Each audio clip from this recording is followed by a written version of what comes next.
We work on feelings. Logic is artificial to us. Let me give you some examples. Why we buy a car? We buy a car to take us from point A to point B. That's why we buy a car. So if logically we have all beat up car in a perfect working order, it's going to take us from point A to point B. But we don't buy a car like that. We want to have a make and a model and specific color, and maybe we want GPS, and maybe we want a great stereo, and maybe we want leather seats, and maybe we want sunroof, and maybe we want convertible. Maybe. That's all feelings. It's got nothing to do with logic. You see, all beat up car will take us from point A to B, like Mercedes or Ferrari or Lexus or any, luxury car. It will take us from point A to B. But we work on feelings, so we buy cars on feelings. So I have a lady in my office and she says to me this. Amanda, I drive Mercedes. And the reason I drive Mercedes because it's a very, very safe car. And safety is logic, she says. I say, yes, safety is logic. But, I say to her, why do you have a brand new car? Because I saw her car when she arrived to my office. Why do you have a brand new car? I mean, Mercedes been, safe for many years. We could buy old Mercedes.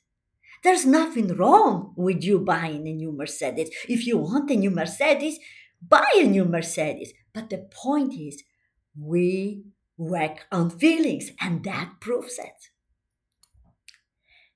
Now, why we wear clothes? We wear clothes to protect us from cold and from sun, right? So if I have a piece of material like this, and I fold this in half like that, right? And then I cut a hole here for the head. And then I leave here room for the arms, and I sew it on both sides. We have clothes, right?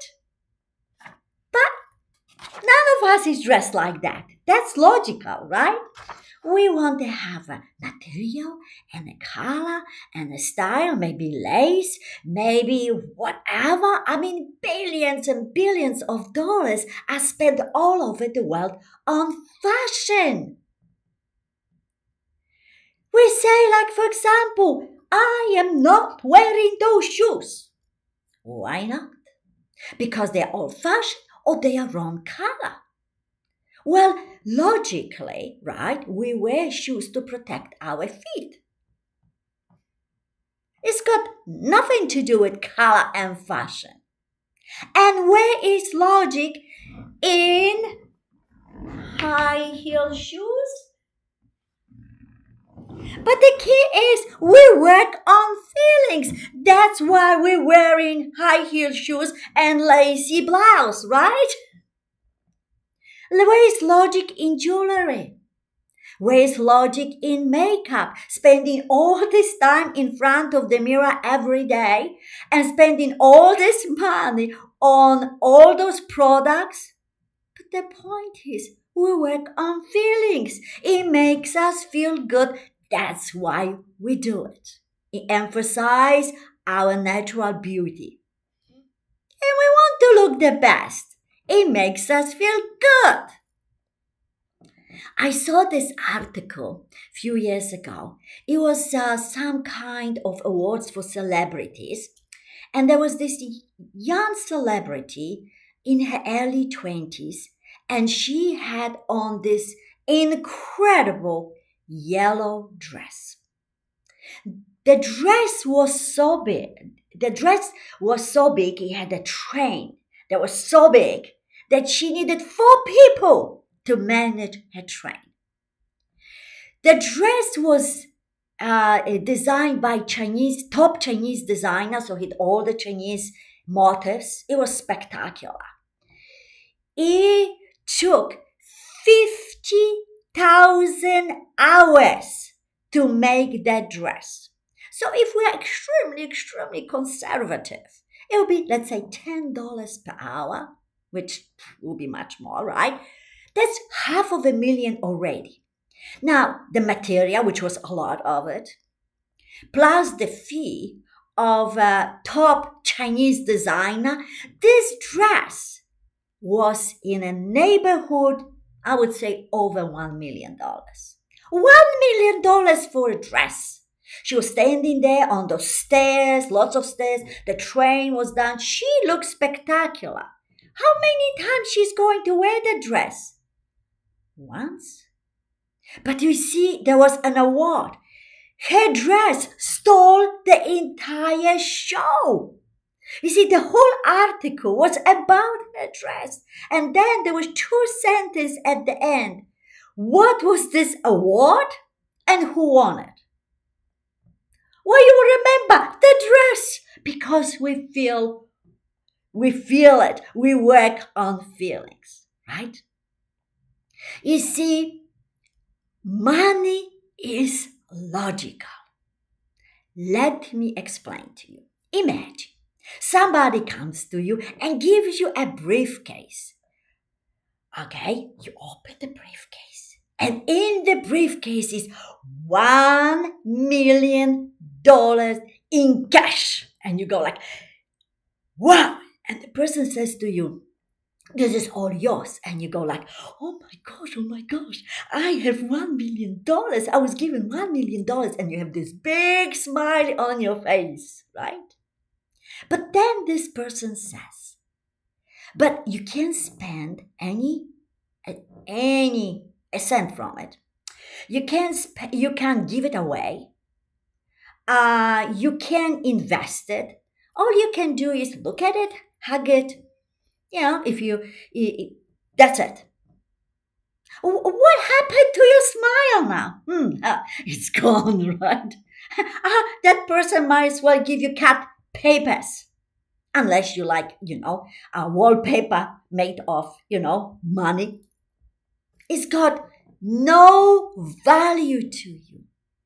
That's the money. Money is logical. What is the way we talk about money? Is the experience the money provides. Is the dress. They're the shoes. This is the car. This is the boat. This is the vacation. That's what it provides. It's experience. That's why I just learned recently, like a few days ago, that people go into debt to pay for Disney World because it's around $2,000 to go there. And they take loans and they go into debt to go there and have the experience. Well, you might say they should take the money, right, and put it in the account. Or if you don't have money, don't spend it. You only spend when you have it. But they had told you, right? We work on feelings. Logic is artificial to us. So 45% of people who go to Disney World, they go into debt to pay for the experience for them and their family. How about that? You see, whatever we do, we need to remember we work on feelings. Let me give you an example of one of my clients who is financial advisor. She was in financial advisor for some time, and she told me that she gets the new business, new business of money, around $150,000, $300,000 a month. I told her this. If we say this to people, you need to have money for your retirement. This is logic. Remember, logic is artificial to us. We don't work on logic.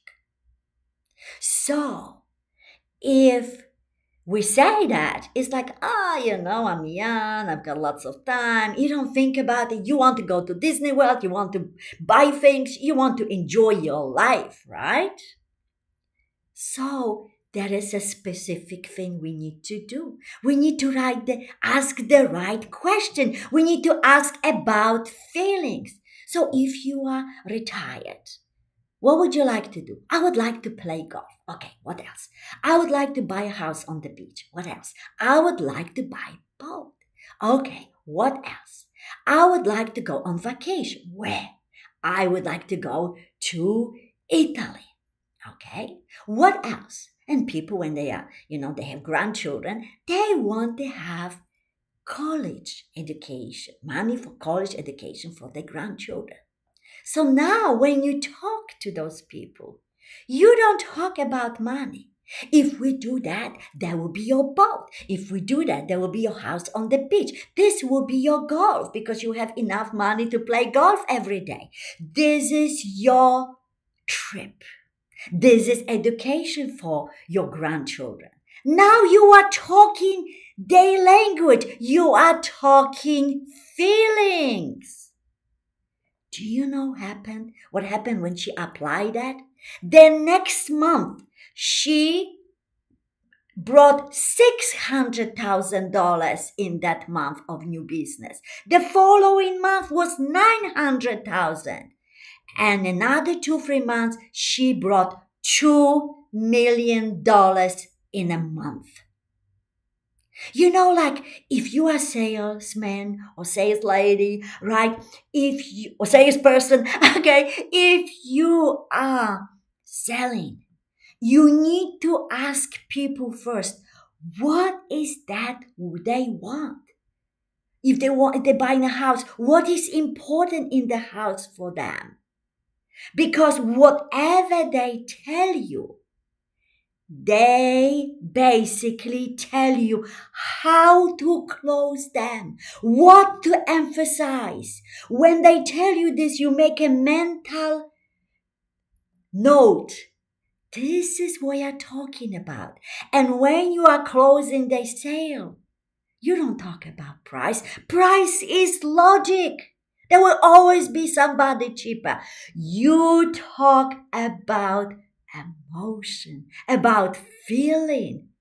Like when you go on different seminars, they teach you about sales and they say, how do we overcome objections? Well,